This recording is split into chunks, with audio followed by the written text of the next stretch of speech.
Chapter 1. Queen Aliska of Volkov married for alliance on a Tuesday and was poisoned by her own court on a Thursday. The histories disagreed on which Thursday.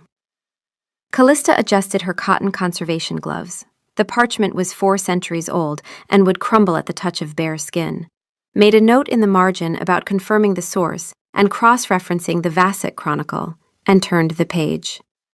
Something in her chest settled at the familiar crackle of old vellum, the low, warm hum that lived behind her ribs, the one she'd had for as long as she could remember, quieted to a purr. Safe. Ours. Handled correctly. Good. She'd never named it. It wasn't the kind of thing you named. It was just there. A presence that had opinions about how things were stored, shelved, and protected. A part of her that bristled when a courier removed a document without logging it, that made her jaw tight when she caught a scribe rebinding a manuscript with the wrong thread. She'd once physically stepped in front of a visiting scholar who tried to take a first edition chronicle off the shelf without gloves, and her heart had been pounding for 10 minutes afterward, which seemed disproportionate, but the chronicle was from the Second Northern War, and he had greasy fingers. Other wolves talked about their inner selves like second voices, loud, opinionated, constantly narrating. Callista's didn't narrate. It guarded. It sat on top of her things like a dragon on a hoard, and most of the time, since her things were books and parchment and ink, this simply made her an exceptionally territorial archivist. 14 queens had sat on the Volkov throne in the last 3 centuries. 9 had died violently. 3 had disappeared under circumstances the archives described as unexplained, which was historians' code for, we know exactly what happened and it was awful. The remaining 2 had lived to old age, which in the Volkov court qualified as a miracle. She shouldn't find this comforting. She found it comforting. There was something deeply reassuring about other people's catastrophes when they were safely dead and bound in leather. Callista's own catastrophes, her grandfather stripped of his title, her family's lands seized, a childhood spent learning that wanting things was the fastest route to losing them, were still too close. Still raw-edged, even after a decade of burying them under parchment and ink. The heavy oak door at the far end of the hall groaned open. Light cut through the gloom, bringing the scent of winter pine and cold steel. Callista didn't look up, but the thing behind her ribs did. It lifted its head, alert, assessing, the way it did when someone entered her archive without authorization. Her wolf assessed. Unknown, approaching, large. Only one person in the entire citadel entered the archives without a formal request, and he wasn't a man who appreciated being noticed before he was ready. Footsteps. Slow. The particular unhurried stride of someone who had never once in his life worried about being late, because the world rearranged itself around his schedule. A shadow fell over Queen Aliska's death certificate. You work late, archivist. King Caspian's voice was the kind of low that you felt in your sternum before your ears processed it.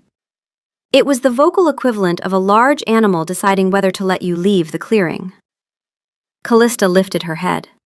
She blinked against the lantern he carried, which cast his face in gold and shadow, and was almost certainly an accident of lighting, and not, as her hindbrain unhelpfully suggested, evidence that the universe had a bias toward dramatic cheekbones. He was younger than the histories would eventually make him. Jaw like a cliff face. Eyes the color of the sea before a storm, the kind that saw too much, catalogued too fast, and missed nothing worth knowing.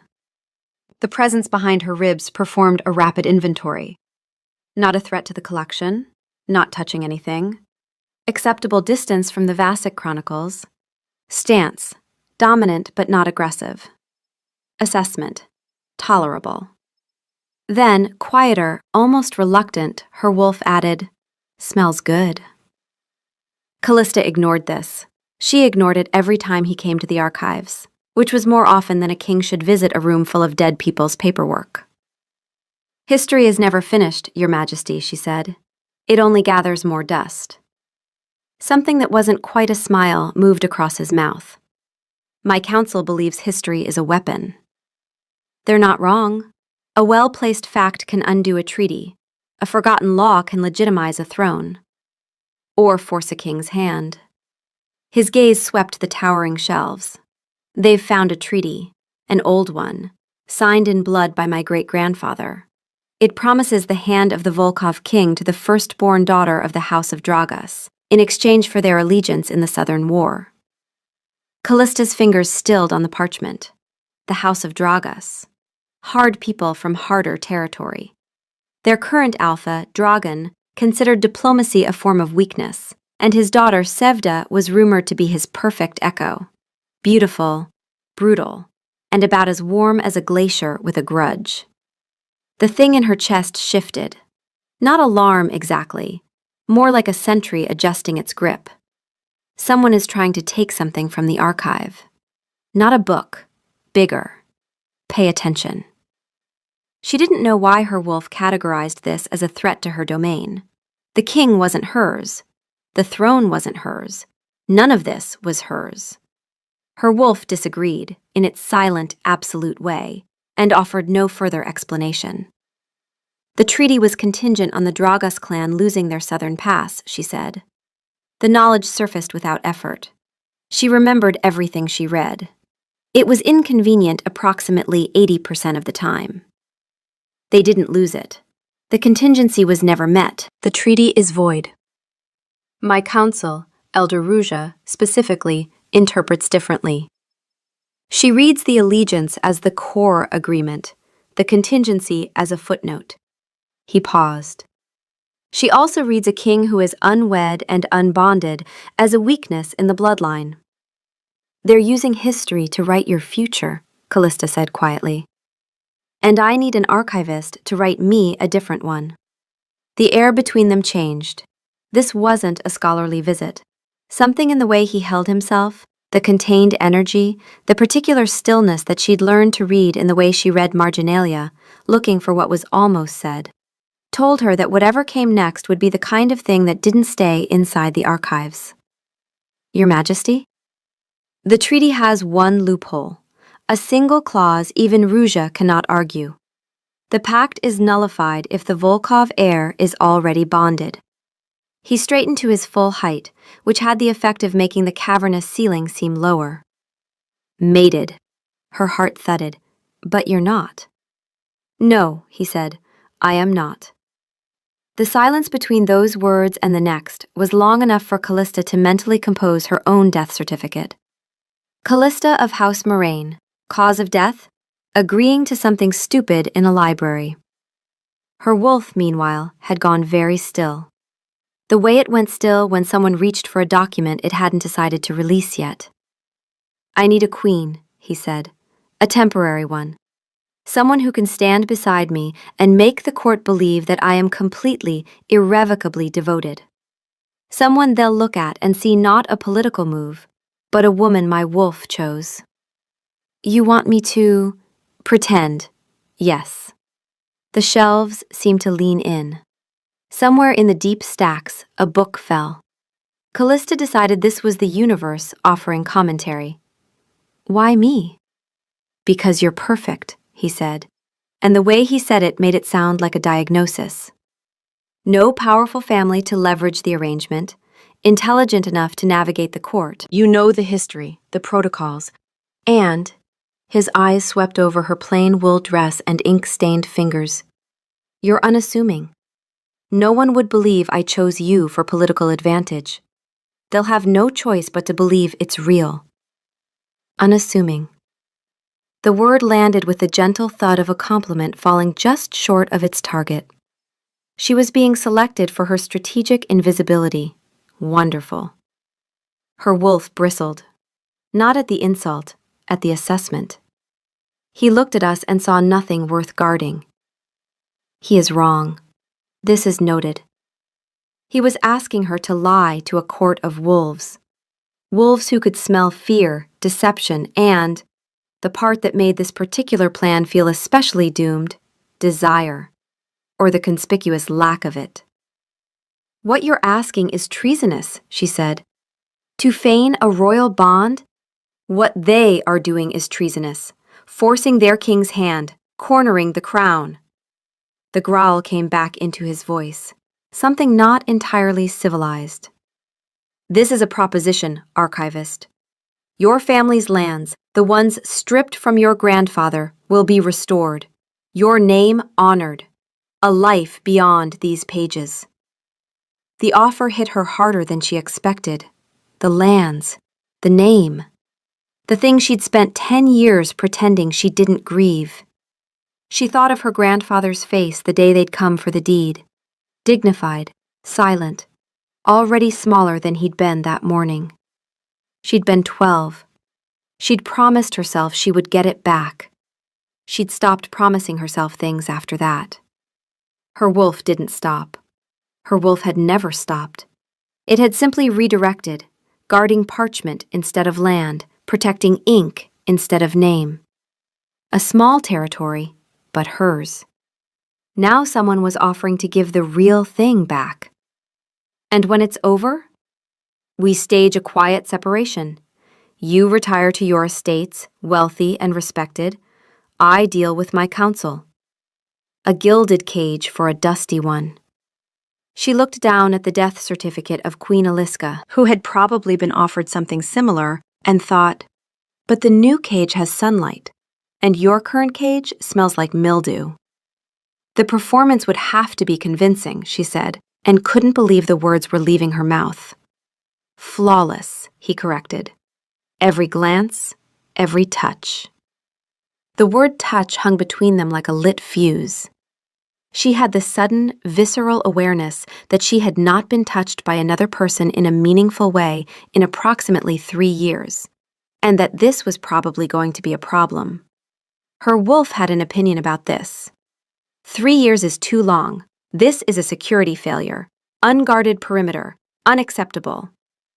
She told her wolf to be quiet. Her wolf was never quiet. It simply chose which silences to fill. He extended his hand. Warriors' hands, she noticed. Calloused, long-fingered. Not the hands of a politician. Do we have an accord? She pulled off the cotton gloves. She'd forgotten she was still wearing them, and placed her fingers in his palm. His skin was warm, startlingly so against her cold archivist's hands. Something in her chest did a small, involuntary thing. She filed it under physiological response to stress and proximity, see also panic. Her wolf filed it differently. Her wolf filed it under his hand is large enough to cover ours completely. Noted. Relevant to what? Unclear. Filing continues. He closed his hand around hers. Firm, decisive. In the quiet of the archives, surrounded by the histories of dead queens and the lies of living kings, Callista felt the first tremor of a story she was about to write herself. She gave it even odds that she'd survive the first chapter. Theron Ashvane looked at the pair of them standing in the king's private study, then at the ceiling, then at the pair of them again, and said, "No." Theron, "No, absolutely not. This is, and I want you to hear me clearly, the worst idea you have ever had, and I was present for the river campaign." He turned to Callista with the expression of a man who had just been asked to hold a lit torch in a room full of oil. No offense meant. "None taken," Callista said. "I also think it's a terrible idea." "Wonderful, we're in agreement. Caspian, tell her it was a momentary lapse and let's never speak of it again." "Sit down, Theron." Theron did not sit down. He paced, which he did with a kind of contained, efficient energy that made the room feel smaller. He was lean where Caspian was broad, with pale gray eyes that held a perpetual watchfulness and the particular grace of someone who had spent years anticipating violence so he could stand between it and the people he loved. He was also the last son of House Ashvane, a military line stripped of everything for backing the wrong side. He'd been 14 when Caspian's father gave him a choice: swear fealty or exile. He'd sworn. He'd stayed. Not because he was weak, but because even at 14, he'd been able to tell the difference between a bad king and a boy who might become a good one. He carried the title of beta, but he moved like an alpha, held a room like one. Caspian was the only person he genuinely deferred to, and it wasn't because of rank. It was because Theron had decided, a long time ago, that Caspian was worth following. "She can't even look at you without blinking like she's staring at direct sunlight," Theron said, gesturing at Callista. "That's because he brought a lantern into a dark room and my eyes hadn't adjusted," Callista said. "It's going to be a problem," Theron said. "My eyes?" Callista asked. "Your entire bearing. You make yourself small. You stand like you're apologizing for taking up space." He walked around her, his gaze clinical. "A bonded mate doesn't shrink. She takes up room because she knows the room is hers. You need to believe it." Callista's wolf perked up at this. "The room is ours? Which room? This room?" "We accept. We will need to rearrange the furniture." "I'll work on it." "You'll work on it with me, every day, starting now." He turned to Caspian. "How long do we have?" "Ruja convenes the council in 6 days to formally propose the Dragas alliance." 6 days to turn an archivist into a queen. Perfect. Wonderful. I love this plan. He did not love this plan. He was already committed to it. He pulled 2 chairs to face each other and sat in one. "Sit. We're going to start with the basics. When he enters a room, your eyes find him. Not because you're told to, because you can't help it." "Like a reflex," Callista said. "Like a bond. There's a difference. A reflex is involuntary. A bond is, you chose this person, and every time you see them, your body remembers why." He paused. "That's the part you need to sell."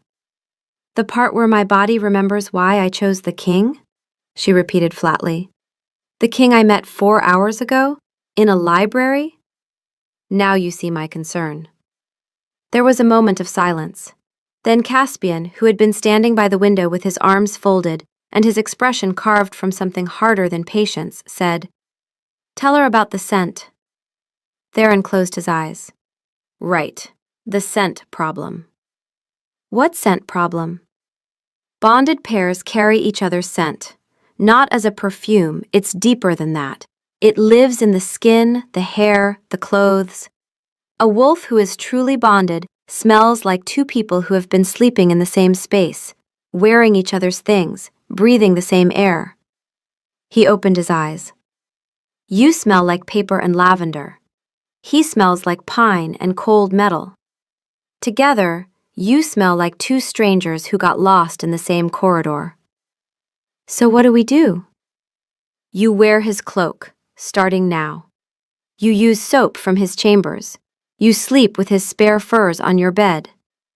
Theron delivered this with the clinical detachment of a man who was absolutely going to hold this over Caspian's head for years. "You need to be so saturated in his scent that every wolf in the Citadel reads the pair of you as bonded before you've said a word." Callista looked at the heavy wolf fur cloak Caspian was already unfastening from his shoulders. He held it out to her. It was enormous. It smelled, she discovered as she took it, of pine forest and cold night air and something underneath, like iron and warm stone. Her wolf did something it had never done before. It leaned into the scent. Not assessing, not cataloging, leaning the way a guard dog presses against the door of the room it's protecting. As if this scent was a perimeter, and her wolf had just decided to patrol it. Her wolf assessed. "This is acceptable. Put it on. It covers our shoulders." "Good. Nothing can approach from behind now." It was the olfactory equivalent of being told to stand very close to someone you found slightly terrifying. Her wolf considered it a tactical upgrade. She put it on. It swallowed her. The hem puddled on the floor. Across the room, something in Caspian shifted. His jaw tightened. His eyes darkened by a fraction. His wolf supplied a single, emphatic assessment. "Correct. This is correct. She should always smell like this. Also, the cloak is inadequate. We have better ones. Why did we give her the worst cloak?" He told himself to focus. "We also need a story," Theron continued. When the court asks, and they will ask, how this happened, you need to agree. When did you first meet? When did you know? What did she say? What did you feel? We met in the archives, Caspian said. That's true. The truth is not the problem. The embellishment is. You, he pointed at Callista, are going to say it was a slow realization, that you'd known him for months and then one day something shifted. And you, he pointed at Caspian, are going to say you knew immediately, that you walked into the archives one night and the world rearranged itself. Why the different stories? Callista asked. Because a bond that sounds rehearsed is suspicious. Two people who tell the same love story in exactly the same way are performing. But two people who remember it differently, one who knew immediately and one who took longer, that sounds real. That sounds like every actual couple. Callista looked at Caspian. Caspian looked at Theron. You've thought about this, Caspian said. One of us has to. Chapter 2. The next 3 days were a tutorial in controlled humiliation. Callista moved into the Queen's chambers, which were the kind of opulent that felt like an argument. Velvet the color of spilled wine, silk the shade of a winter sky, a bed so vast it probably had its own weather system. She'd spent 3 years sleeping on a narrow cot above the kitchens. This bed could host a small diplomatic summit. The first thing her wolf did was a full perimeter check. Not Callista, her wolf. Before she'd even set down her bag, she found herself walking the edges of the room, checking the window latches, testing the bolt on the door, opening the wardrobe, and, for no reason she could articulate to a rational person, sniffing the corners. She stood in the middle of the room and thought, I just sniffed a wardrobe. This is who I am now. The first night, she couldn't sleep. Not because of the size or the strangeness, but because the furs smelled like him. Pine and iron and warm stone. And she lay in the center of that enormous bed wrapped in his scent and felt something she hadn't felt in years. Safe. It was absurd. She was in more danger than she'd ever been, but her wolf had made its assessment and was unmoved by logic. Her wolf assessed, perimeter secure, scent marked territory. Nothing gets through the door, the furs, or us. Sleep. She told herself it was the quality of the mattress. Her wolf told her it was the quality of the scent, and that she should stop lying to them both. Theron coached her every morning. Posture, gaze, the particular way a bonded, wolf-blooded woman moved through a room. The touch rehearsals were the worst. They sat in her chambers with Theron directing like an exasperated theater producer, while Caspian practiced the small physical vocabulary of a bonded pair. Hand on the small of her back, fingers brushing hers when passing a goblet. The particular way he should lean in to speak to her, close enough to be intimate, far enough to suggest he was holding himself back from being more so. Closer, Theron said. Caspian's hand settled on her waist. His thumb rested against her hip bone through the fabric. It was a carefully calibrated gesture, possessive without being aggressive, familiar without being crude. It was also, Callista discovered, the kind of touch that made her entire left side go slightly warm in a way she was choosing to attribute to the fireplace. Her wolf was less diplomatic. His hand, on our territory. We need a moment. This is fine. His thumb is on our hip. We are experiencing something. Stand down. Do not stand down. We are confused. It was the first time in Callista's life that her wolf had ever been confused. Her wolf did not get confused. Her wolf sorted things into ours and not ours and threat and moved on. There was no category for his hand is on our hip and we want it to stay there and we don't know what shelf to put this on. Better. Now look at him. Not like that. You're examining him for signs of disease. Look at him like, Caspian, tell her a secret. What? Tell her something. Anything. Give her a reason to look at you like you're interesting.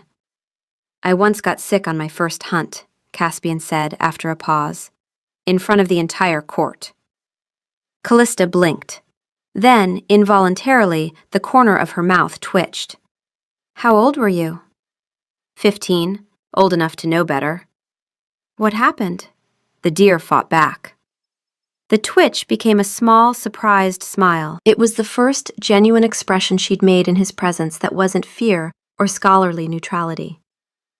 That, Theron said, pointing at her face, that exact expression, whatever that was, do that in the Great Hall and we might survive the week. The next morning, Callista heard the crack of wooden practice swords from the training yard and went to the window. She told herself she was curious about the facility. It was an architectural feature of the Eastern Wing. She was an archivist. She noticed architecture. Her wolf told her she was checking on something that was hers, and could she please stop pretending otherwise? It was embarrassing for both of them. We do not own the king, Callista told her wolf firmly. Her wolf said nothing. It simply kept watching. The silence was pointed. Caspian and Theron were sparring in the yard below, stripped to shirt sleeves despite the cold. She'd expected it to be a performance, the king demonstrating power for the guards who lined the walls. It wasn't. It was two men who had been doing this since they were boys, and it showed in the shorthand of their movement, the way they anticipated each other's patterns, the easy rhythm of attack and counter that came from years of muscle memory. Caspian was faster than Theron, stronger, obviously. The size difference made that inevitable. But Theron was smarter with his footwork, more efficient, and he fought like a man who'd spent his life learning to beat opponents who outweighed him. What happened next was entirely Callista's fault. She leaned forward on the windowsill. The morning light was hitting the yard at the angle that made everything gold-edged, and Caspian's shirt was damp with exertion and clinging to his back in a way that she was observing from a purely structural standpoint. Her wolf had no interest in pretending this was structural. Good, strong, can protect things, relevant. He turned, mid-parry, and his gaze snagged on her window. On her. Just for a beat. A half-second of broken concentration. Theron's practice sword caught him across the ribs. Hard. Caspian went down. Not gracefully. He hit the packed dirt with a grunt and lay there, winded, staring at the sky with the expression of a man reconsidering several life choices. Her wolf reacted before she did. A spike of alarm, sharp and hot. He's down. Threat? Where's the threat? No, he's fine. Sparring. He's fine. But he's on the ground, and that is unacceptable. The ground is dirty, and he should not be on it. Callista gripped the windowsill and forced herself to breathe. He was fine. It was a practice sword. She did not need to... What, exactly? Run down 3 flights of stairs and stand over a fallen king like a dog guarding a bone? Her wolf thought this was an excellent plan, actually. Theron stood over him, not even breathing hard. He glanced up at Callista's window, then back down at his king. Fascinating, Theron said. You've been disarming me since we were 16, and today you forgot how to hold a sword. I wonder what changed. Shut up. Was it the architecture? I hear the Eastern Wing is very distracting this time of morning. I will have you posted to the border. You've threatened that 4 times this week. I'm beginning to think you don't mean it. Caspian took Theron's offered hand and hauled himself up, dirt on his jaw, his hair in his eyes, looking nothing like a king and everything like a man who'd been knocked flat by his best friend and was trying to decide whether to laugh or commit murder. He chose laughter, a short, reluctant huff that cracked open something in his face she hadn't seen before. Something young, something that existed before the crown and the council and the weight of all of it. Callista stepped back from the window.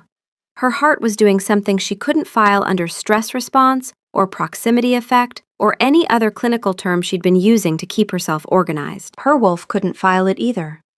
But her wolf didn't need to file it. Her wolf had simply added Caspian to the inventory, somewhere between the Vassic Chronicles and the first edition Northern War histories. Top shelf, highest security, do not let anyone touch. The king who got knocked into the dirt and laughed about it was a different person than the king who held her hand at dinner. She'd been able to manage the second one.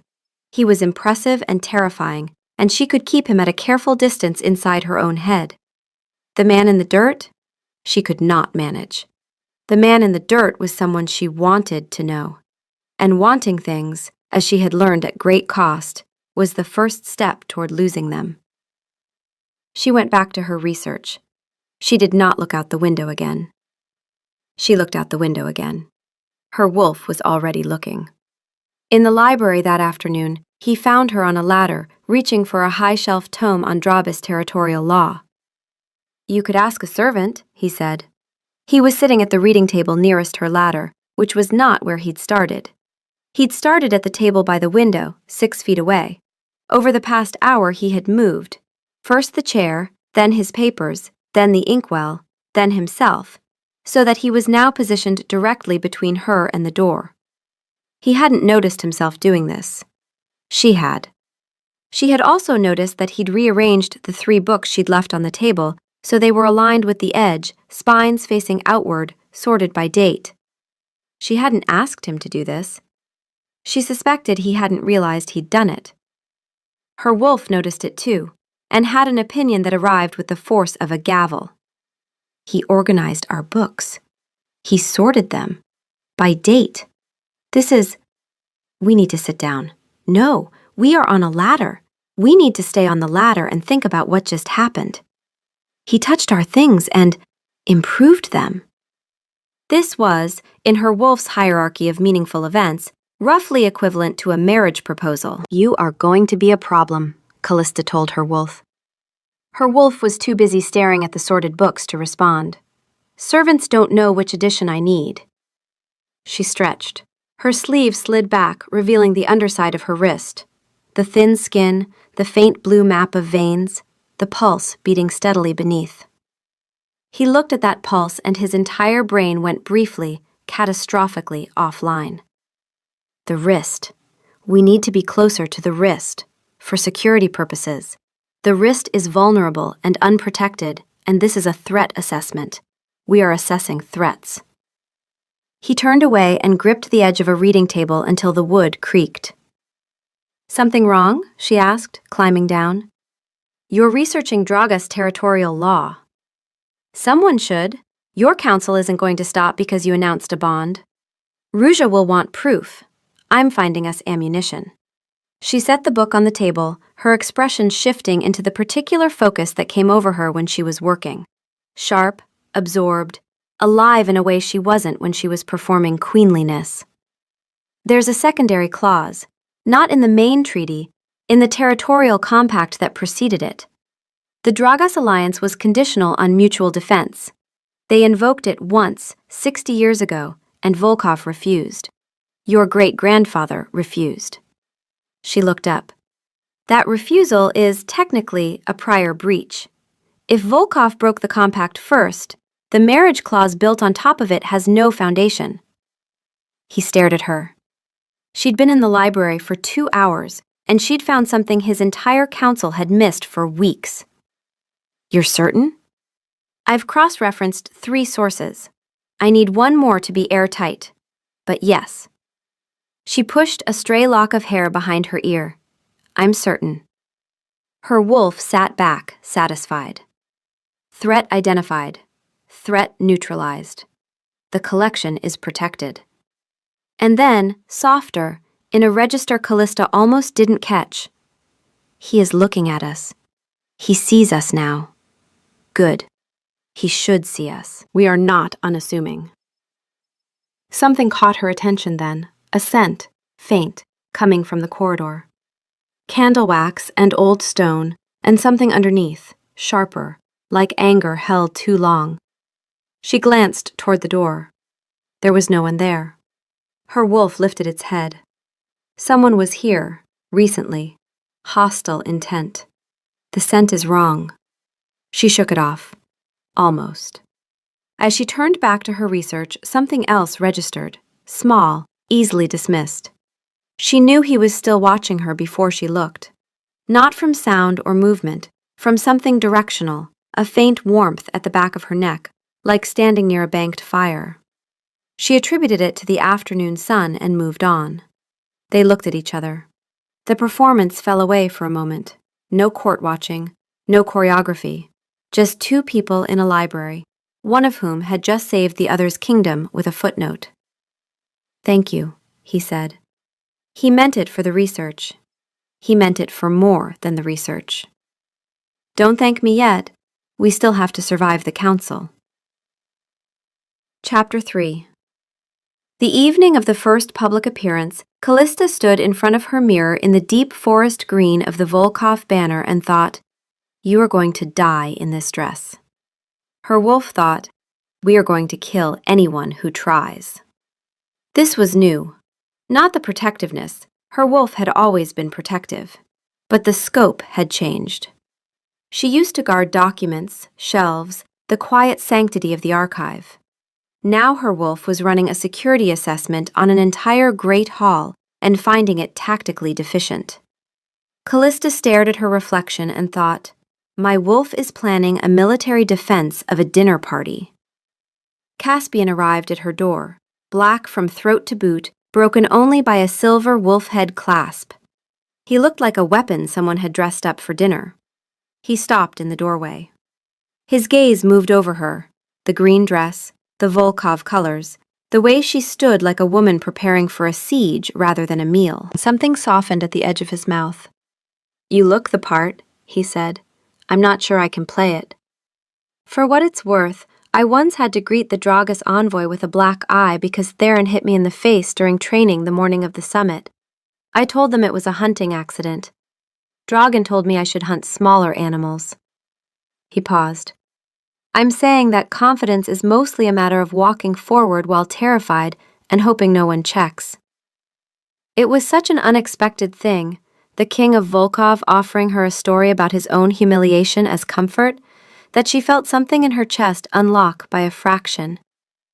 He stepped closer, pine and iron and warm stone. "You won't be playing it alone." He brushed a strand of hair from her cheek, rehearsed. They'd practiced this exact gesture with Theron watching.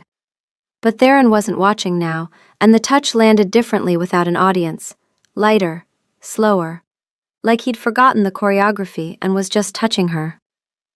Her wolf went absolutely still. The kind of still it went when something precious was being handled, the held breath of a guarder watching someone reach for the most valuable thing on the shelf. "Careful," her wolf whispered. But it wasn't telling him to be careful, it was telling her. Her breath caught. Physiological response, stress adjacent, not relevant. Her wolf, lie. "Do you trust me?" he asked. "I barely know you, Your Majesty." "You know I'm a king with no other options. Trust that." He offered his arm. She took it. The muscle under her fingers was absurd, dense and hard, the arm of a person who had spent his entire life preparing for violence and then attending formal dinners. She focused on breathing. In, out. One foot, the other foot. Her wolf focused on everything else. Every guard's position, every door, the temperature of the air, the direction of every scent. The great hall swallowed them whole. The hush was instantaneous and total. Hundreds of faces, hundreds of wolves in human skin, every one of them with senses sharp enough to smell the fear she was fighting to contain. She felt the shock ripple through the room like a physical wave. Who is that? Why is she on his arm? That's the archivist. The archivist? Her wolf did something unexpected. Instead of shrinking under the scrutiny, it expanded, hackles up, gaze steady, a low vibration in her chest that she felt more than heard. "This is our room now. We walked in on his arm. That makes it ours. Look away." None of them looked away, but none of them stepped forward either. Caspian's hand covered hers.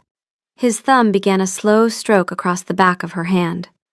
They'd practiced this too. It was supposed to read as intimate reassurance. What it actually did was send a current of warmth up her arm that made her jaw tighten. They walked to the high table. She could feel Elder Rouge's gaze, cold, sharp, calculating, from across the room. Her wolf clocked it, filed it. Threat. Primary. Seated, left flank. Will need to be watched. Sevda Dragas sat beside the old woman, beautiful and contemptuous, her lip curled in a sneer that could strip paint. Her wolf clocked that, too. Threat. Secondary. More dangerous than the elder. The elder calculates. This one enjoys it. Caspian pulled out the queen's chair. Empty for a generation. She sat. 1 of 14, her brain supplied cheerfully. Your move, your majesty. Her wolf. 14 is the old count. We will not be added to it. We are not them. They did not have us. The meal was torture. The court watched every micro-gesture. Every time Caspian leaned in to murmur something, usually stage directions, eat, they're watching. Smile at me. Smaller. That one looks like a grimace. A dozen conversations paused. He placed his hand on the back of her chair, his fingers near the nape of her neck, close enough to feel, not quite touching.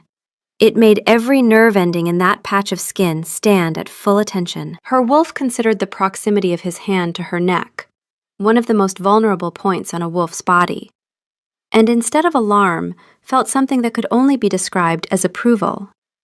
He guards our back. This is correct. He may stay.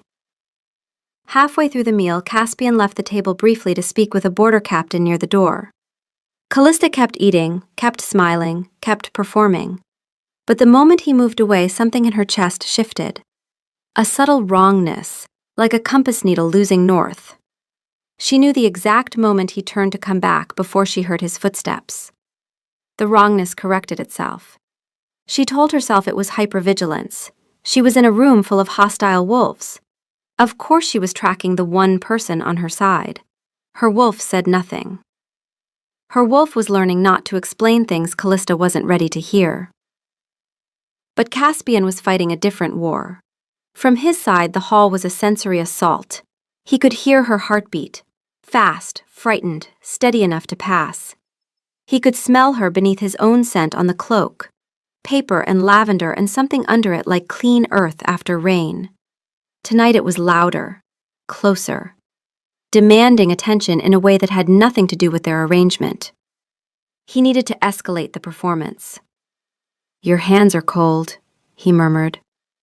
He took her hand from her lap and laced his fingers through hers, resting them on the table in full view of the court. Her skin was cool and bare. In the archives, she'd been wearing gloves, cotton, thin, but enough to muffle everything underneath. Now there was nothing between his skin and hers, and her scent, the real one, the one that had been filtered through cotton and buried under ink and old parchment, hit him like a door opening onto a landscape he'd been walking toward his entire life. Clean earth after rain, warm and alive under the layers of his own pine and iron that she'd been carrying for days. Something happened. It wasn't what the stories described. There was no thunderbolt, no supernatural roar. What happened was quieter and worse. A certainty settled into him like a key finding the lock it was made for. Every scattered, unresolved thing in his chest aligned. The noise went silent. The room went irrelevant. There was her hand in his, and the absolute, bone-deep knowledge that this was not a performance.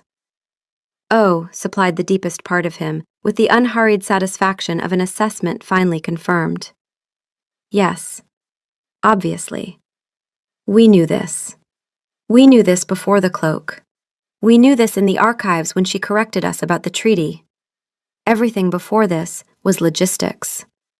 He tightened his grip, a spasm of shock he couldn't control.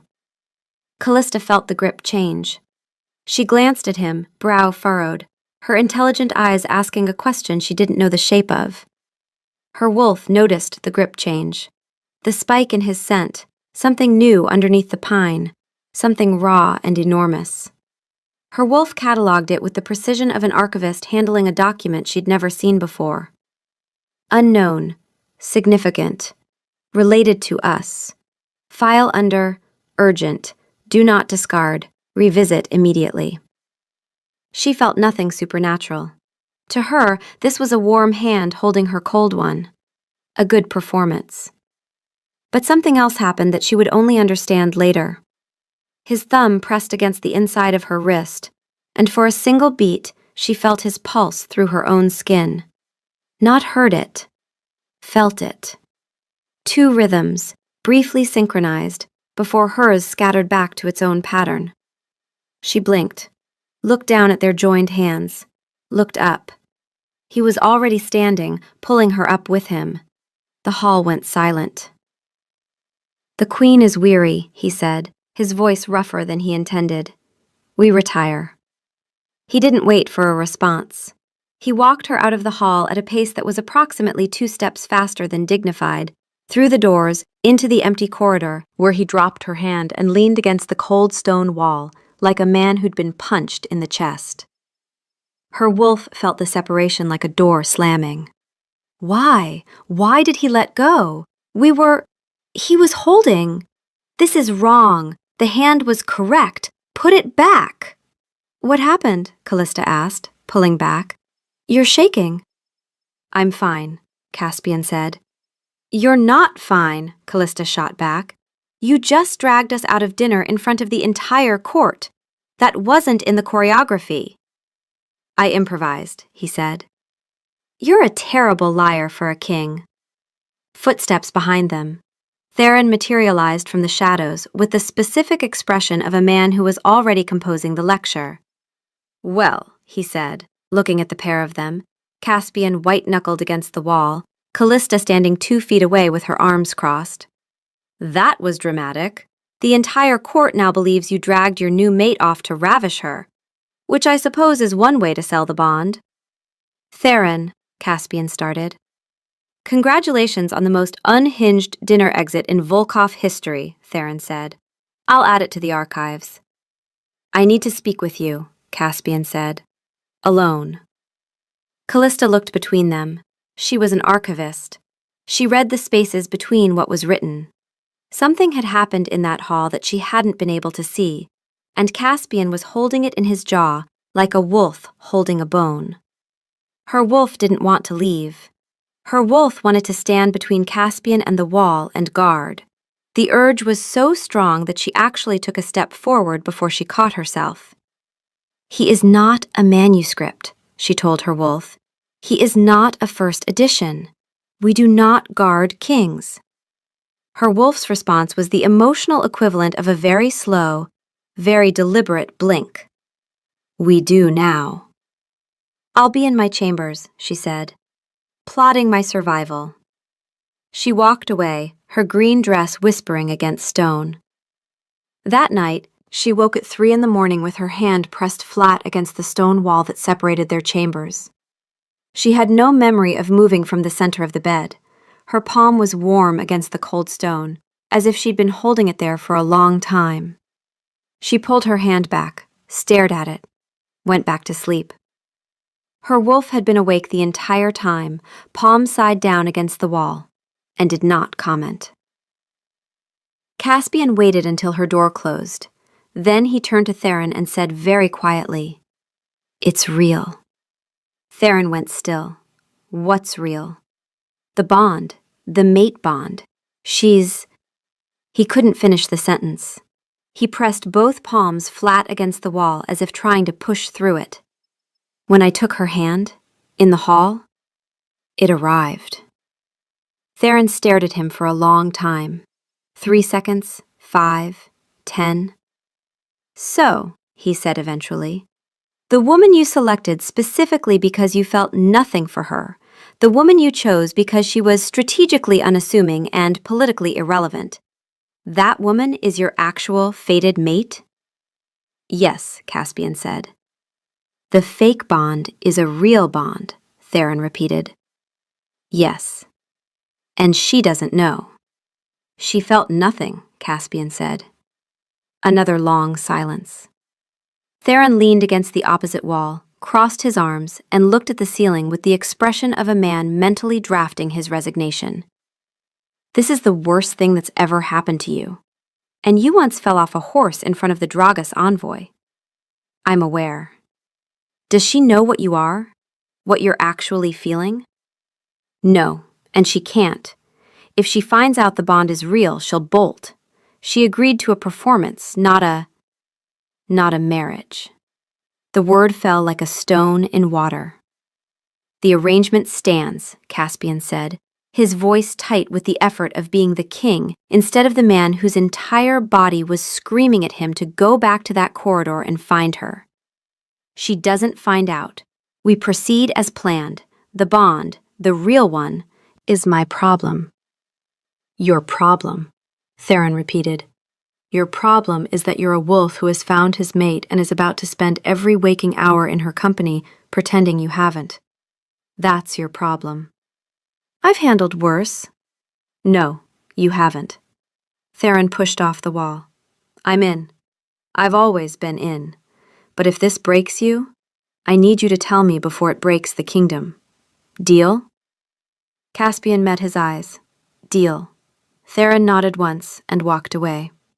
Behind him, Caspian stood alone in the corridor, his hands clenched so hard his knuckles ached, and tried to remember how to be a king when every part of him wanted to be something much simpler and much more dangerous. The next morning, Sevda Dragas found Callista in the corridor outside the queen's chambers. Found was the wrong word. Cornered was more accurate. She materialized from the shadows like something that had been waiting there, tall, dark-haired, dressed in the blood red of House Dragas, with the kind of beauty that made you want to back slowly toward the nearest exit. Her eyes were black, not dark brown, black. The eyes of a predator that didn't bother pretending to be anything else. Callista's wolf was on its feet before Sevda opened her mouth. Not alarmed, ready. Ears forward, weight centered. Every sense trained on the incoming threat. So, Sevda said, leaning against the stone wall as if she owned it. The archivist. Callista's pulse spiked. She kept her face neutral. Lady Dragas? You're wearing his cloak. Sevda's nostrils flared, delicate, deliberate. She was scenting. His soap? His furs? A slow smile, the kind that had no warmth in it. You smell like a costume. Callista's stomach dropped. A bonded mate doesn't layer scent, Sevda continued, stepping closer. Her voice was low, conversational, the way someone might discuss the weather while sharpening a knife. A bonded mate is the scent. It lives in the blood, the marrow. You can't wash it off, and you can't put it on. She tilted her head. What you smell like is a woman who's been sleeping in the king's laundry. Sevda was right. The layering was superficial. Any wolf with a sharp enough nose could tell the difference between proximity scent and bond scent. But her wolf didn't care about the political calculus. Her wolf was doing something Callista had never experienced with this intensity. It was growling. Not audibly, she wasn't that far gone, but internally, a low, continuous vibration that said, back up, and you are too close, and she threatened what is ours, and we will not allow this. Is there something I can help you with, Lady Dragas? Callista said, her voice steady. Or did you come to discuss laundry? Sevda's black eyes narrowed. For a moment, something flickered behind them. Surprise, maybe. She hadn't expected the archivist to push back. I came to see what was so special. Sevda's gaze moved over her slowly, clinically, the way you'd inspect a horse you were considering declining. My father promised me a throne. This one. The Volkov elders promised it. And instead, the king chose a woman who irons documents for a living. I don't iron them, I preserve them. There's a difference. There is no difference. You are paper and dust, and this court will eat you alive.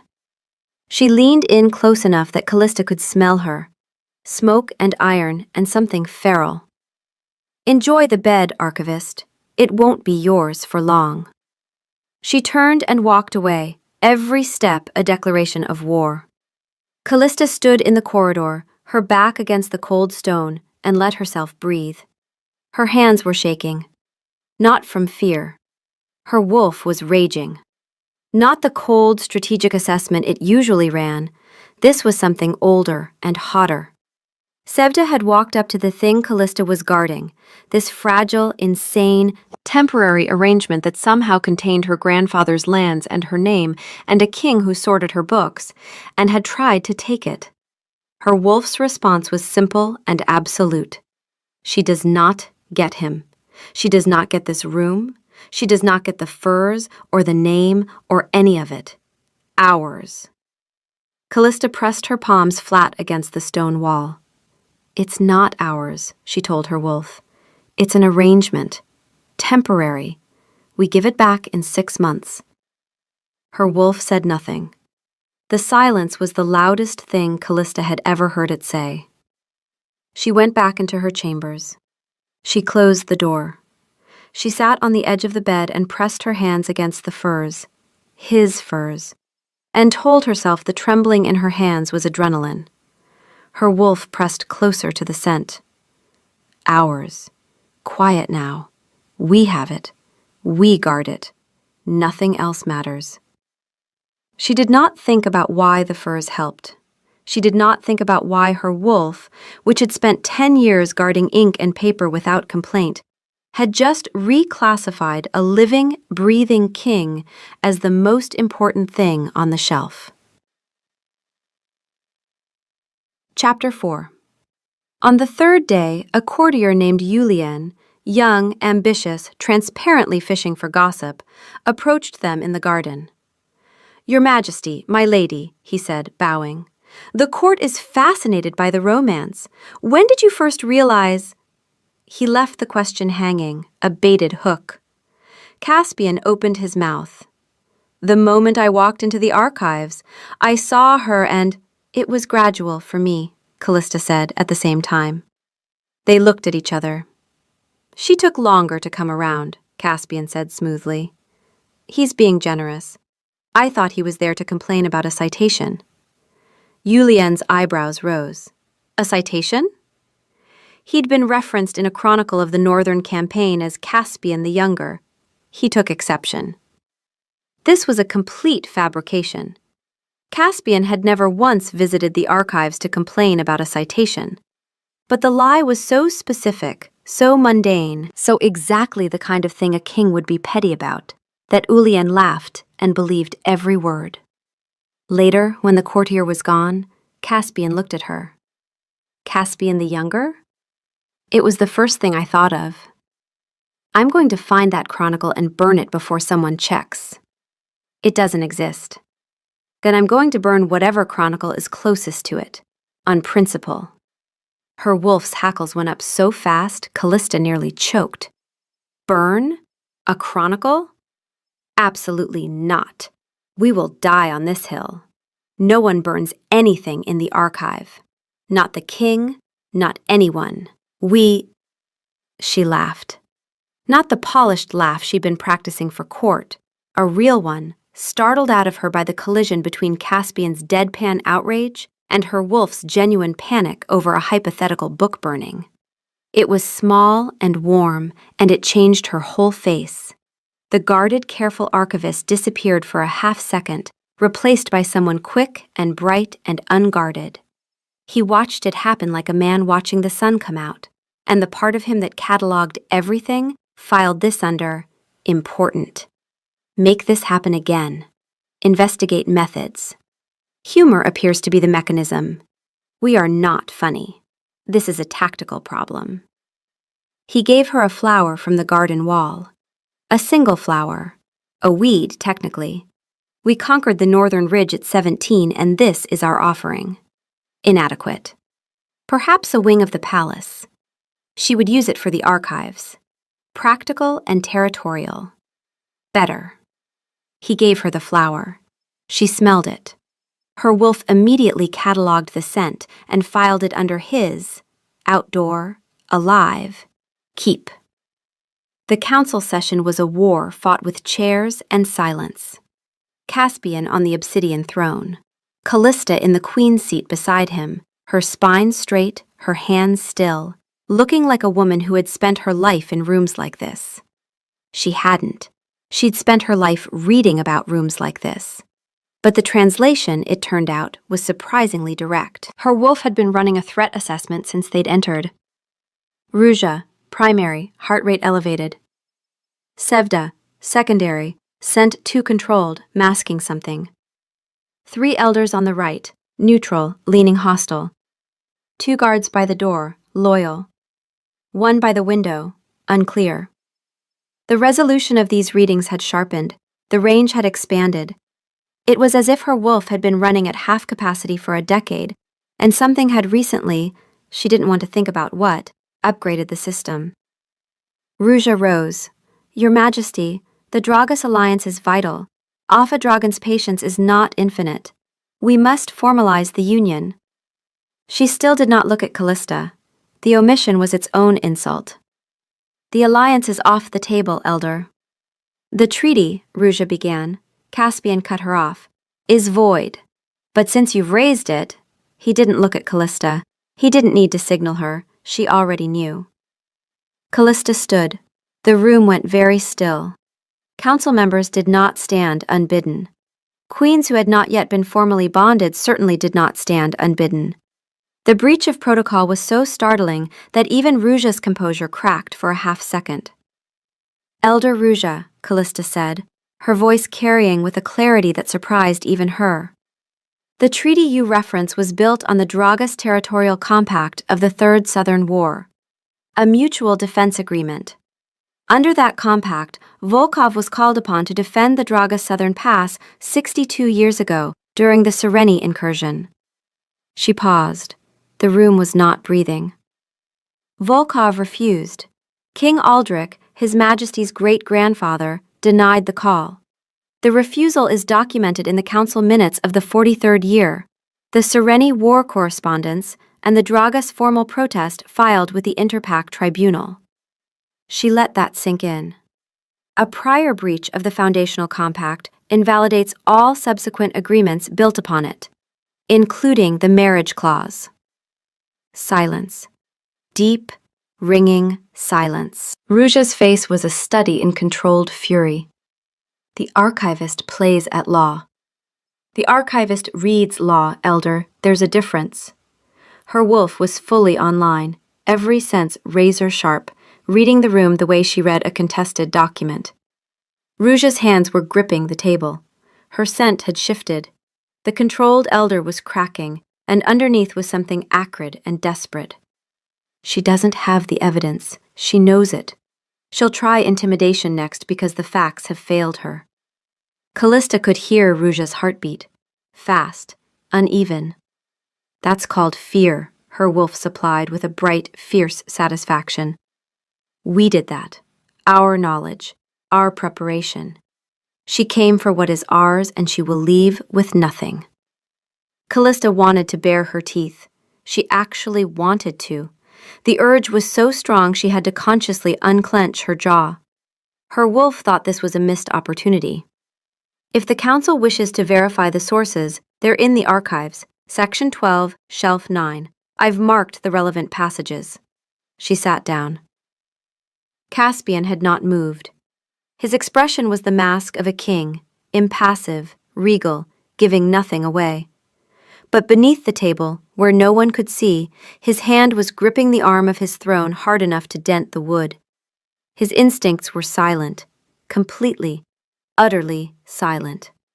The wolf, the king, the man, every fractured part of him that usually ran competing assessments had gone still, unified, watching her. I am going to love her for the rest of my life, he thought. And it is going to be the ruin of everything, and I don't care. She may keep the den, his instincts offered at last, quietly. She is competent. This is acceptable. This council is adjourned, Caspian said. He stood, extended his hand to Callista. She took it. They walked out. Behind them, Theron, standing at his post by the door, did not smile. But his eyes, for anyone paying attention, were the eyes of a man who had just been proven right about a bet he'd only barely made with himself. That night, Caspian stood outside her door for a full minute before knocking. He told himself he was checking on her. She'd just stood up to the most powerful elder in the kingdom. She'd need reassurance, debriefing. This was strategic. She opened the door in a wool robe, her hair loose. Without the armor of the gown, she looked like the person she was before all this. Softer, plainer, more real. Her wolf knew he was there before the knock. It had been tracking his footsteps since the corridor, the particular weight of his stride, the way it slowed, the full minute of silence outside the door. "It's midnight," she said. "I know. You're in your nightclothes." He looked down. He was, in fact, in his nightclothes. He had not thought about this. "The King of Volkov," she said, leaning against the doorframe, "who commands armies and terrifies entire courts, has shown up at his fake queen's door at midnight in his bedclothes because he couldn't sleep. This is the man whose performance I'm supposed to find convincing. Are you going to let me in, or are you going to catalog my failures in the hallway where the guards can hear?" "Both, ideally." She stepped aside. A book lay open on her bed. Her room smelled like her, and the scent hit him like walking into a warm house after years in the cold. He sat in the chair by the fire. He moved two of her books to the edge of the table closest to him without realizing it. She noticed. She was keeping a mental tally of how many times he rearranged her things. The count was 14 across 6 days. She was beginning to think it was involuntary. Her wolf was keeping a different tally.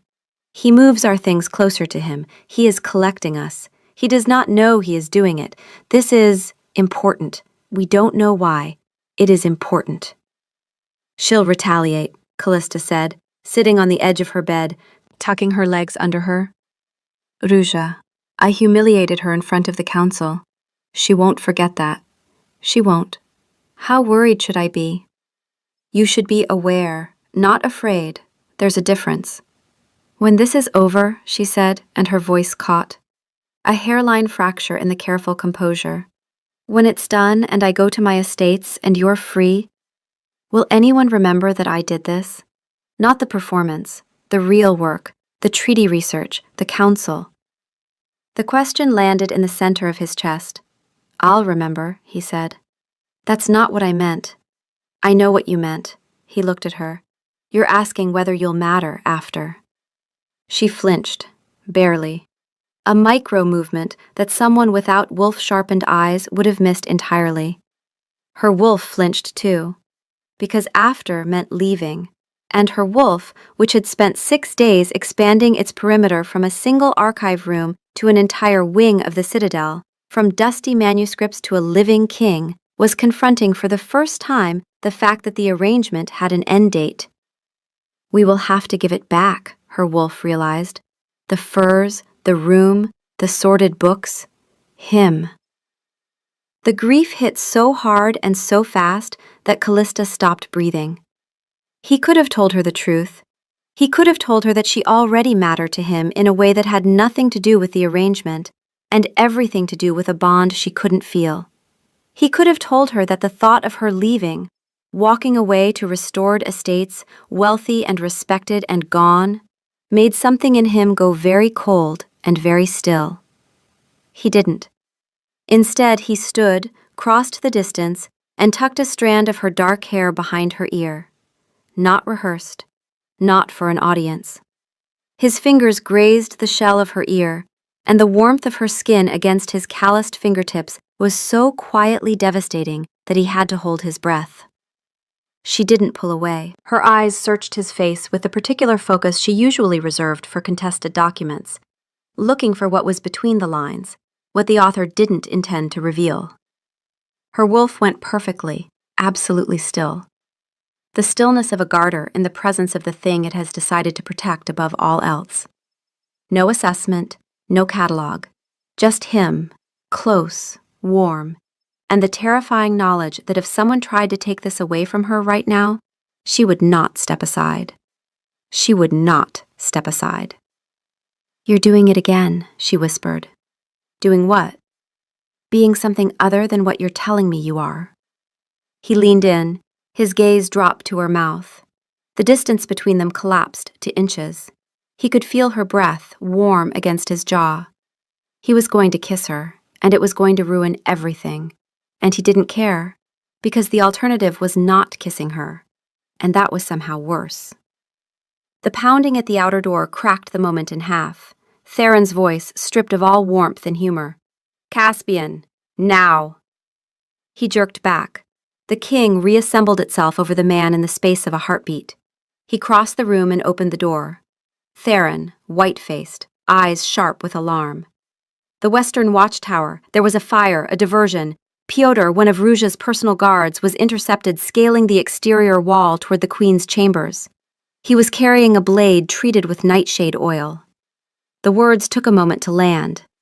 The queen's chambers, these chambers. They had sent someone to kill her here, climbing the outer wall to bypass the interior guards, using the watchtower fire to draw the sentries away. If Theron's people hadn't been watching the exterior approach, if they had relied only on the guards inside. Callista came to stand in the doorway behind him, her face pale but composed. Her wolf processed the information in a single, white-hot flash. Someone tried to destroy what is ours. Not our books, not our archive, our life. They came for us. And then, with a clarity that cut through every careful boundary Callista had ever built, her wolf thought, they also came for him. Because if we die, his defense crumbles. The treaty comes back. They take him. They take him. Something in Callista, something ancient and patient and absolutely immovable, clicked into place like a bolt sliding home. Something in him shifted.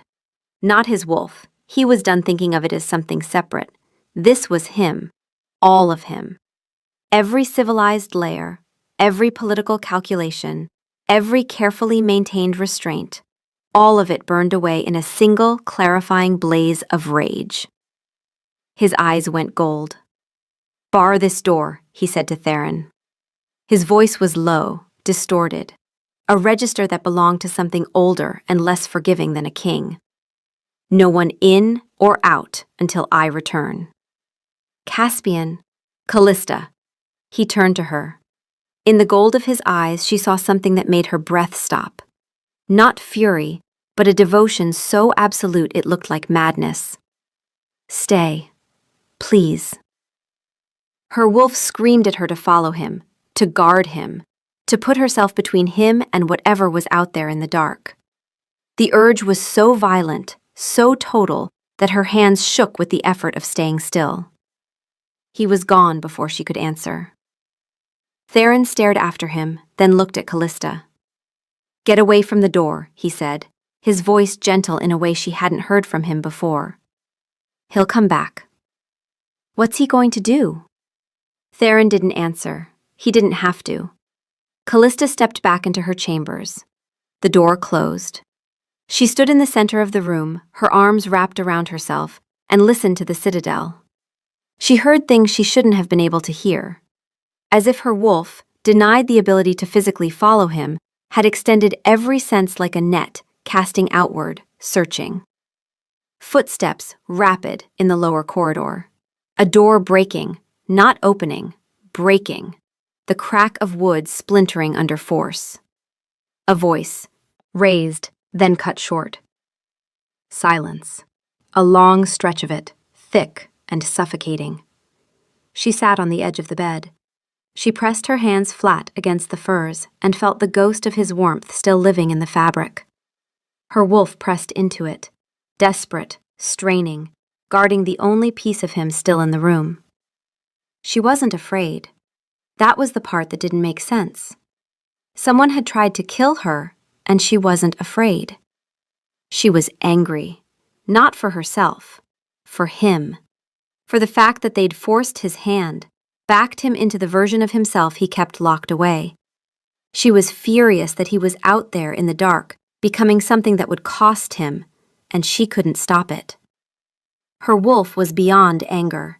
Her wolf had reached a place past emotion entirely, a cold, crystalline state of absolute certainty. When he comes back, we do not let go. We do not give this back. The arrangement is a lie. Not the bond, the ending. There is no ending. We will guard this until we are dust. This is not a decision. This is what we are. Another sound, farther away now. A scream that started high and ended in a wet, terrible nothing. Then deeper silence. The kind that fills a building after violence has emptied it. She pressed her hand to her chest. The warmth was there, not the ambient warmth of a fire or a fur, something directional. A pull, faint but insistent, like a compass needle swinging north. It pointed toward the corridor, toward wherever he was. She could feel him, not metaphorically, not as imagination or wishful projection. She could feel the shape of his rage, white hot, then cooling, then turning into something worse, the hollow aftermath of violence done by hands that hadn't wanted to do it. Her wolf knew what this was. It had been arriving for days. Every time she'd known which corridor he was in, every time she'd woken with her hand pressed to the wall between their rooms. Her wolf had been receiving the bond quietly, patiently, the way water seeps through stone. And tonight, the dam broke. Come back, she thought, and didn't know where the thought ended and the pull began. She waited. The fire popped, the candles guttered. She counted her own heartbeats and discovered, somewhere around the 300th, that she could feel a second heartbeat layered underneath hers. Distant, fast, gradually slowing. She did not tell herself it was her imagination. She was done lying. Her wolf was done lying too. They were done. Chapter 6. An hour later, or a lifetime, she heard the footsteps. Not the efficient stride of a king, something slower, heavier. The gait of a man carrying weight that wasn't physical. The door opened. Caspian stood in the frame, and Callista's first clinical thought was, that is a lot of blood. Her wolf's first thought was, is any of it his? It covered him, his face, his hands, the front of his black tunic, saturated and dripping. His eyes were still gold, but the killing blaze had burned down to embers, and what was left was something rawer, shock maybe, or horror. The face of a man looking at his own hands and not recognizing them. Her wolf scanned him, fast, thorough. Blood, mostly not his. Hands, shaking, intact. Eyes, gold, fading. Assessment, damaged but whole. He came back. He came back. He met her eyes. The world contracted.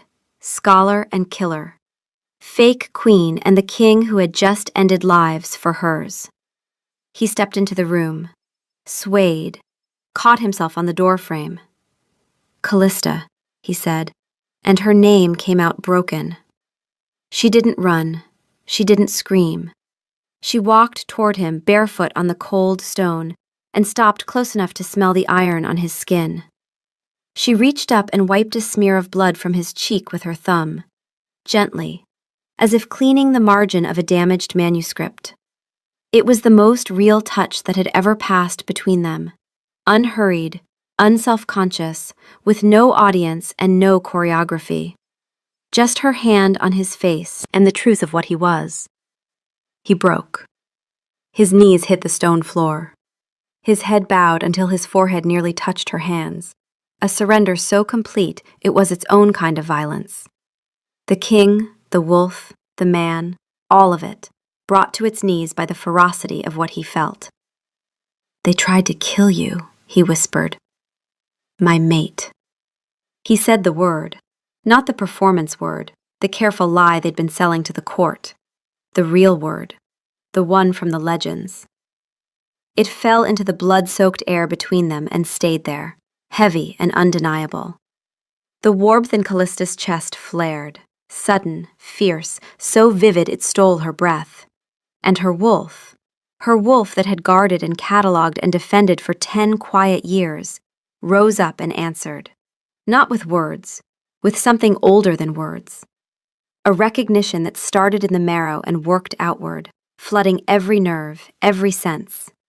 Every manuscript she'd protected, every shelf she'd defended, all of it had been preparation for this. Her wolf had always been a guarder. Now it knew what it had been built to guard. Ours, it said, and the word was so vast and so final that it rewrote every other word she'd ever known. Ours. Not temporary, not an arrangement. Ours. We guard this with everything we are and everything we will ever be, and if anyone tries to take him, we will show them what 10 years of guarding taught us, and they will not enjoy the lesson. She didn't say mate. She didn't say anything. She put her hand on his bowed head, on the blood-matted hair of a king kneeling at her feet, and let it rest there. Her wolf settled over them both like a blanket, like a shield, like the thing it had always been, a guard, standing post, finally at the door it was always meant to protect. She stayed. In the quiet of the Queen's chambers, surrounded by velvet and blood and the wreckage of every careful plan, that was enough. Dawn came gray and thin through the arrow-slit windows. Callista hadn't slept. Caspian had eventually risen from the floor, washed the blood from his hands in her basin, and sat in the chair by her fire. Neither of them spoke. There was nothing in the scripts of court behavior or the archives of history that covered what to say after a night like this. Her wolf kept watch. It didn't need sleep. It had waited 10 years for something worth staying awake for. He'd left before the servants came, moving through the pre-dawn corridors like a ghost. The first person Callista passed on her way to the archives was a household guard named Edric, an older wolf, steady, one of the few she'd exchanged pleasant words with during her years as archivist. He stepped aside to let her pass, then stopped. His nostrils flared. His eyes widened by a fraction, and he lowered his gaze, not the polite nod he usually gave her, but the full, deferential drop of a wolf, acknowledging someone who outranked him. He had never done that before. Callista kept walking, but her wolf catalogued it. He smelled something different. We smell different. Something changed last night, and it went into the skin. She noticed it twice more before she reached the archives. A servant who pressed herself flat against the wall. A young courtier who had always looked through her as if she were part of the stonework, suddenly unable to meet her eyes. She didn't fully understand it, but her wolf did. The layering was gone. The costume, as Sevda had called it, had burned away in the night, replaced by something that lived in the blood and the marrow, exactly where Sevda had said a real bond lived. Her wolf was quietly, fiercely satisfied. Theron found her an hour later, standing in the archives. She'd gone there by instinct, back to the dust, back to the one place that had always made sense. Except it didn't feel the same. The shelves were the same, the parchment was the same, the smell of old leather and dried ink was the same. But Callista was different. Her wolf was different. The archive felt small now. Not in a diminishing way, but in the way a childhood bedroom feels small when you come back to it. Still loved, just no longer the whole world. He stood in the doorway, watching her. He looked tired. The kind of tired that went deeper than one sleepless night. 3 dead, he said. Ruja, Voss, Marit. Pyotr is in the cells. How is he? Theron's expression tightened. The Citadel is in shock. Half the court is terrified of him. The other half is pretending they always knew Ruja was a traitor. He paused. Ruja served his father. He grew up calling her aunt. The weight of that settled into the room like smoke. He'll carry this, Callista said. Not a question. Forever. That's what it costs to be king. He paused. The Dragas clan will have heard by morning. They'll use this. I know. The council will need to be rebuilt. carefully. The wolves who are afraid of him now need to be shown something other than teeth. I know that, too. He was quiet for a moment. Then, he called you his mate. She turned. Were you listening? I didn't have to. The whole citadel heard him. Not the word, the sound he made. The guards on the east wall reported that the king made a sound just before he stopped. It wasn't a performance, Callista. She knew. She'd known since the blood on his face, or maybe since the library when he'd looked at her like she'd rearranged the furniture of his mind. Or maybe since the archives, that first night, when he'd taken her hand and his skin had been unreasonably, insistently warm. Or maybe she'd known since her wolf had stopped guarding parchment and started guarding a king. It was never a performance, she said. Was it? Theron's gray eyes held hers. In them she saw the answer she already had, and the question she wasn't ready for. What was she going to do about it? Her wolf knew the answer. Her wolf had known since the furs. He's in the war room, Theron said. The Draga's response will come within the week. He'll need the council rebuilt, the alliances remapped, and the treaty defense you found made public and airtight. He paused. He'll need you. For the performance? For the kingdom. He turned to leave, then stopped. For what it's worth, and I don't say things like this, so mark the date. I've known him since we were 14. He's never been less in control, and he's never been more himself. He shrugged, one shoulder, the Theron equivalent of a grand declaration. Make of that what you will. He left. She didn't make it to the war room. Sevda Dragas was waiting in the corridor, the same lean against the wall, the same blood-red dress, the same predator's posture. But this time, when Callista rounded the corner, Sevda's nostrils flared, and she went still.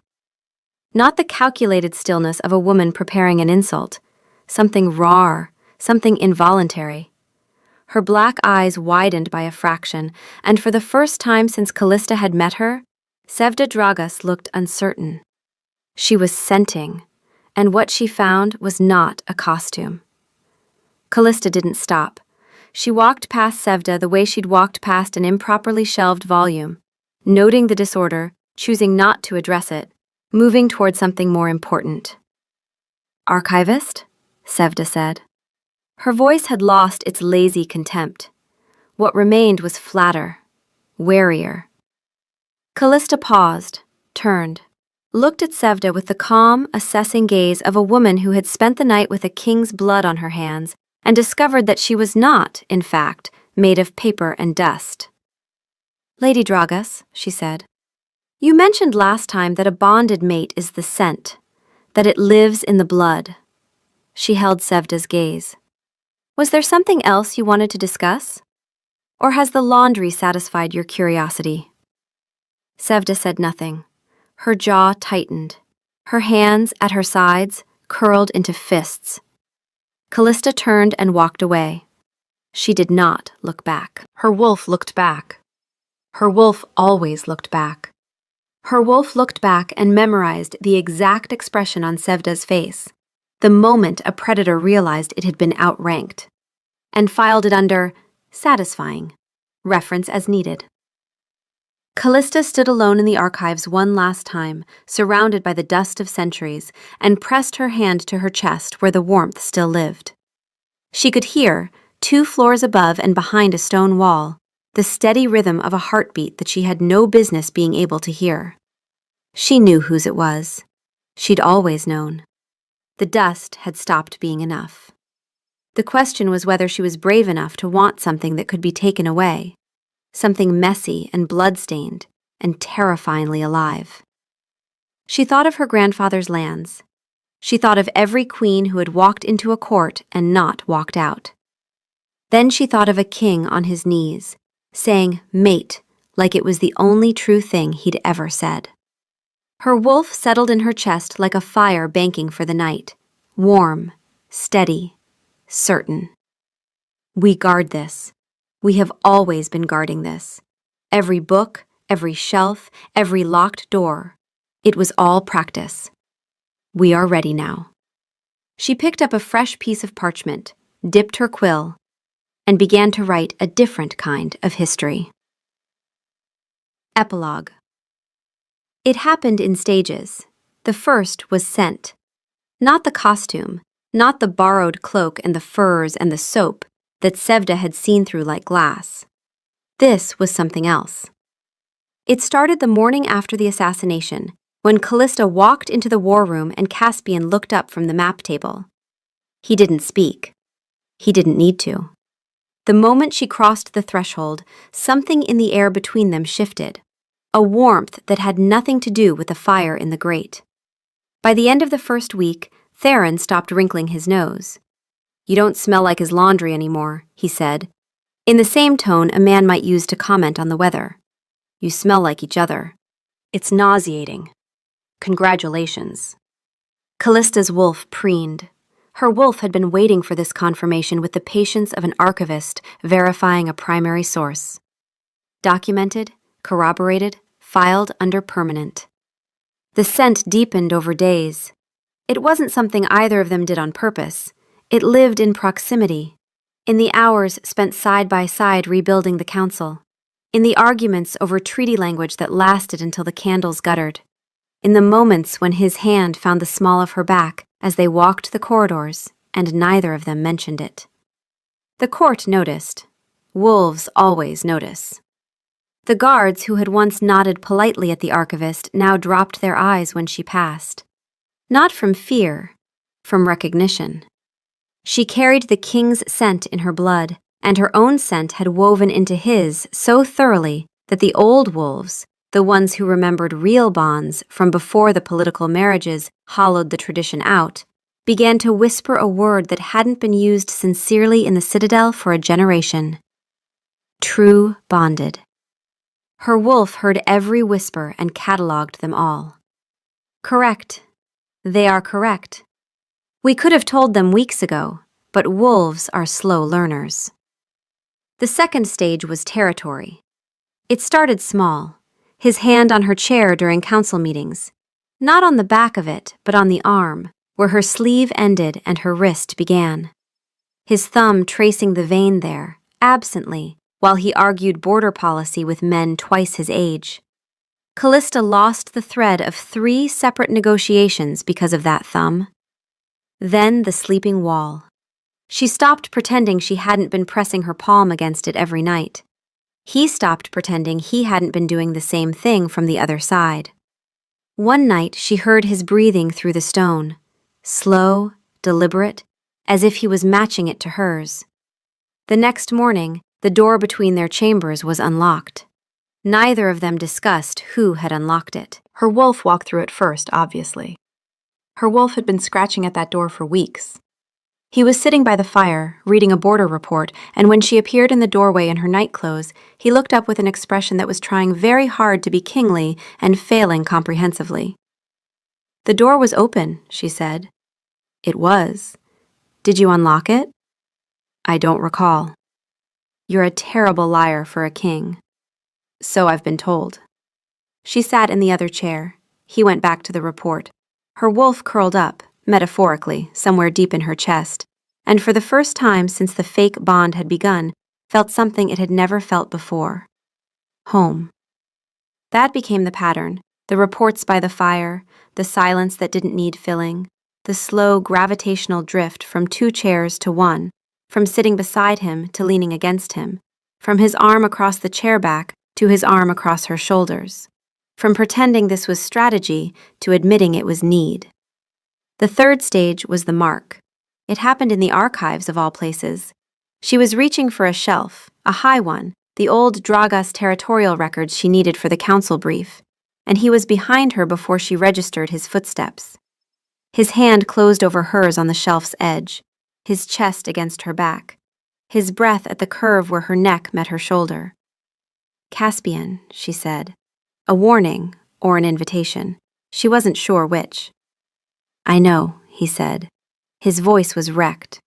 Her wolf went absolutely still, not in fear, in recognition. "This is the place. This is the moment. He is asking. Ask me, she said. She didn't turn around. His lips brushed the skin below her ear. Not a kiss, a question written on skin. Yes, she said. The bite was careful, precise.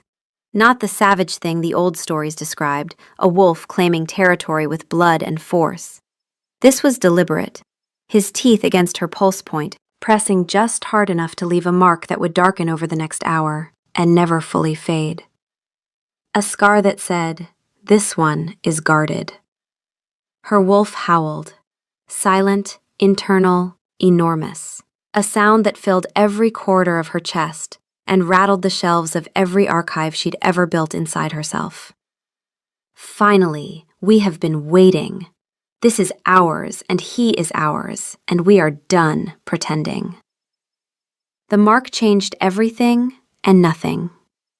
In the war room, she still argued treaty language, and he still overruled her on border deployments, and she still overruled him right back. Theron still looked at both of them like a man reconsidering his career choices. The council still feared her, which was useful, and respected her, which was better. But in the corridors, when no one was watching, his fingers would find the mark at her throat. A light touch, barely there, reverent. And her wolf would press against it from the inside, like a cat leaning into a hand. And in the archives, late at night, surrounded by the dust that had once been her entire world, Callista would press her own fingers to the scar and feel his heartbeat through it, steady, warm, absurdly alive. Hers, his, theirs. Her wolf settled into the certainty of it like a book finding the exact right place on the shelf. Snug, aligned, permanent. We guard this, her wolf said, one final time. And they did.